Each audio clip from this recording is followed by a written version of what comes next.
saya juga akan paparkan bagaimana kondisi pekerja migran ya selepas tahun 2016.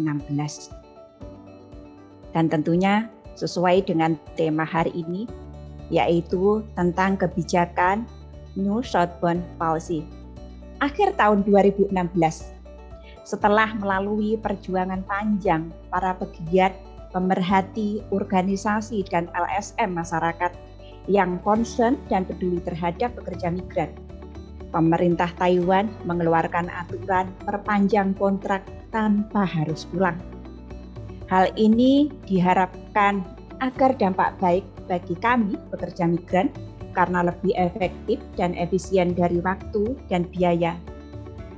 Namun pada kenyataannya, karena pemerintah Taiwan masih melimpahkan penanganan para pekerja migran kepada agensi, sehingga monopoli masih terus berlangsung, di mana pasar job dikuasai oleh agensi, sehingga ketika akan pindah majikan, baik karena putus kontrak ataupun finish karena harus membayar biaya job yang tinggi kepada agensi.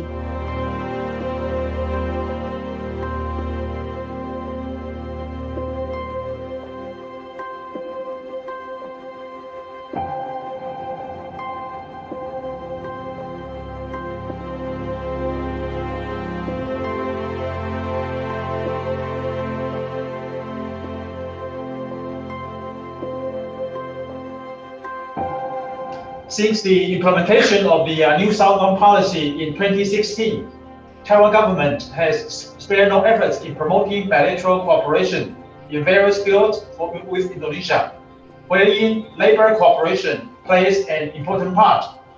Taiwan is a democratic country embracing cultural diversity. In fact, Taiwan, although a non-Muslim country, ranks as third top destination for Indonesian migrant workers. This speaks volume and demonstrates that the working environment in Taiwan for migrant workers has been well organized by majority Indonesian migrant workers. Indeed, the excellent measures protecting migrant labor force has made Taiwan a popular option for Indonesian migrant workers.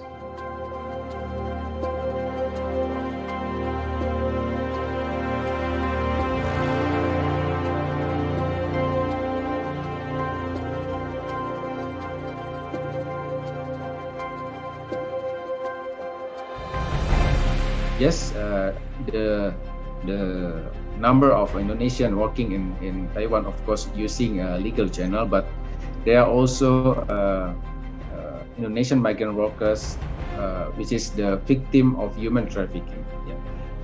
There are two major modus in this regard. First, about the deception.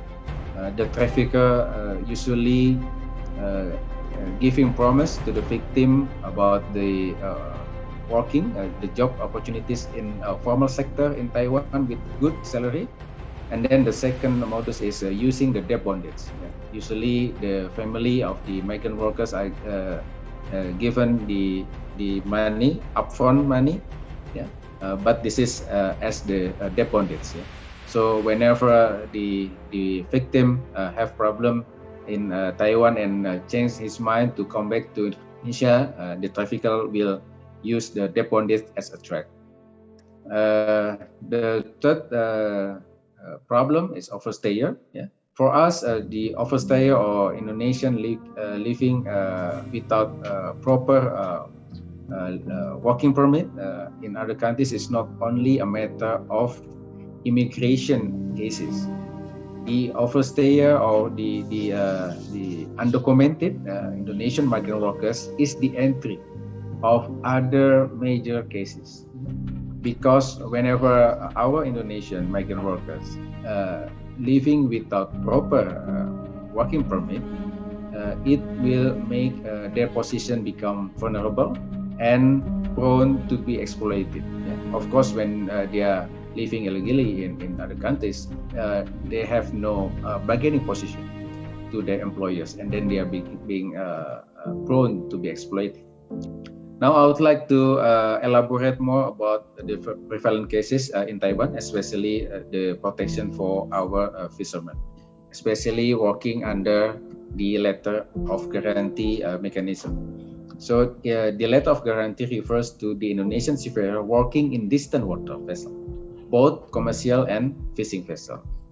So in Taiwan, our fishermen working, as I said before, working in the territorial water of Taiwan, and second, working in distant water.